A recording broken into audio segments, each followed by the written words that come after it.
Does your organization need more nurses? Struggling to connect with RNs where they spend time? Budgets are tight, there's a scarcity of applicants, and using travelers can cost up to an additional $150,000 per year. It's time for a superior solution. It's time to work with the experts. Like us. Since 2019, healthcare providers throughout the US and Canada have successfully engaged and recruited thousands of candidates using nurse recruitment experts' three-step advertising, screening, and consultative process. We help healthcare providers reach further with their advertising, discover hidden gems, and mobilize the power of their employer brand in nurse recruitment.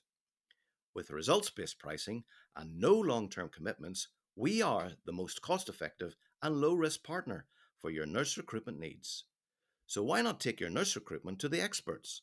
Visit nurserecruitmentx.com.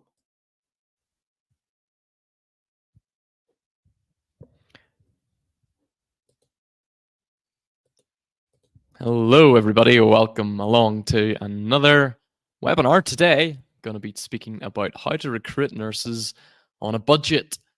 3 low-cost strategies. Now, the focus of this webinar is really on one central idea, and that is to do what works, but be original. And by this, I mean there's so much pressure nowadays to try something new, find the next big thing. Did you ever get told as a child you can be anything you want to be? Well, if you're working in a small home health agency with 2 recruiters, you can't. You can't use the big new programmatic platform that wants you to sign up for a year and spend $10,000 a month. You can't create a new AI tool in-house.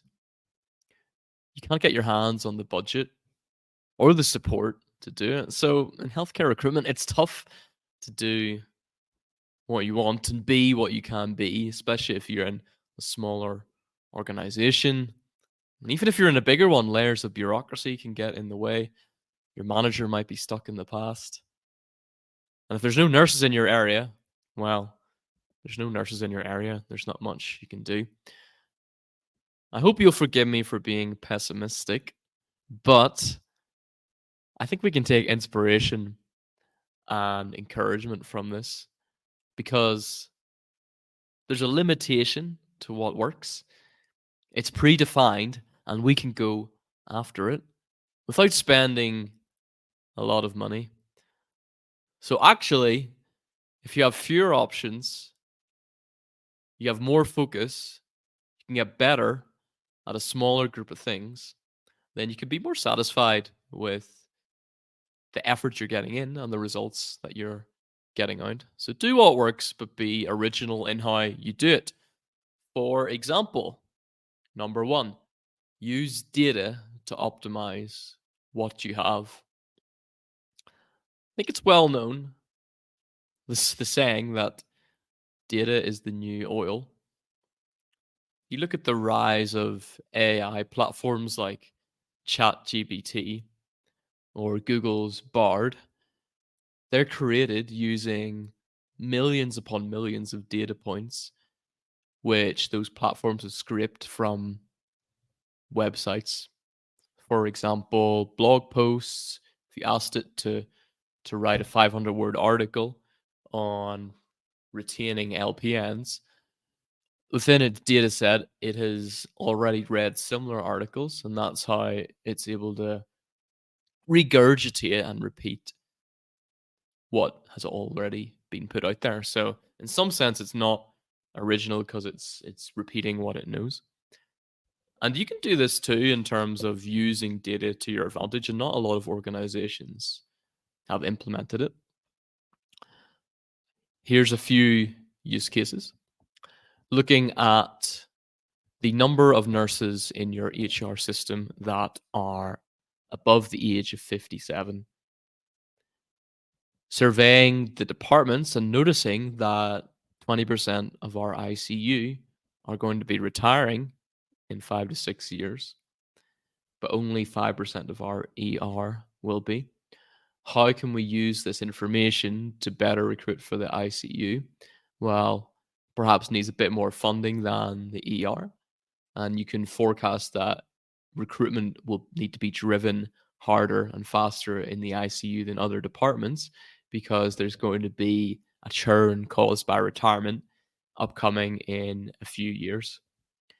When it comes to your spend as well on job boards, you really want to be particular on where it's going. You don't want to be spending $500 of your 1,000 budget on new grad nurses if that's the easiest role for you to recruit for. That budget needs to be focused on the channel where it gets the best results and then on the positions that are most in need. So, how do you do this? Well, a lot of platforms today provide analytical tools. You can go into your ATS and view your openings, view your spend. Really, it comes down to the requirement and the resources at your disposal. And you want to align resources into the areas which have the greatest requirement. That's across the board. So that's spend on job advertising, spend on marketing, and then spend on recruiters. Look at how much money is going into the recruitment team, all in salaries, pensions, paid time off, calculate it all, and then look at how those team members are spending their time and understand how much you're spending on sourcing, not just on the spend, but on the working hours, not just on the ad spend, but on the working hours as well. And you can do this without spending any extra money, just your own time, by actually using the analytics at your disposal within Indeed or any other job board within your ATS. And if you're working on spreadsheets, well, spreadsheets are great for organizing data. Number two, maximize efficiency in your organization structure and team. So, a couple of weeks ago, we interviewed Jen and Cynthia from McLaren Healthcare. And in the past year, they did something very interesting. McLaren reorganized a recruitment team that was focusing on particular areas. So they had, say, I think they have 12, 13 hospitals. Each hospital has its recruiter, its recruitment manager, or HR manager. They reorganized that into a corporate structure for nursing, particularly. So they have a nursing recruitment team that sole purpose is to find candidates for hospitals across the system. This has benefited them by saving money, putting their resources in one pot instead of streaming them out gives economies of scale when it comes to negotiating job board spend or contracts with outside agencies, giving them unity of voice. So whenever they do their career site, their job ads, their marketing, it's coming from the same core group of people that are in the same building or in the same Microsoft Teams group. So they can align it to the organization's missions and values very easily without many different ideas and alternate messaging coming through. Also helps with executing on strategy. A smaller team can all contribute and then have a focused plan. The results going to be superior because focus, laser focus, is what gets things done. And I know, having spoke to Kim, who's the VP over there in HR, they're doing very well out of it. So think about, how is your organization doing nurse recruitment? And are those who are working on it focused on the task? Are you pulling people in from HR across different facilities, or do you have dedicated recruiters that a large part of their workload is finding and hiring nurses? Can also look at it on an individual level. Make sure you're tracking the important KPIs for a nurse recruiter or for a manager of a nurse recruitment team, and implement improvements into the value and into the culture of your organization, the working environment. On our healthcare recruitment leaders exchange, we spoke about collaborating in non-productive time, like giving others kudos, sharing what's on your desk, having that time set apart every week or every month to relax and let people get to know one another, helps boost productivity in ways that might seem almost the opposite of the time you're putting in. You spend 30 minutes not working, how are we getting work done?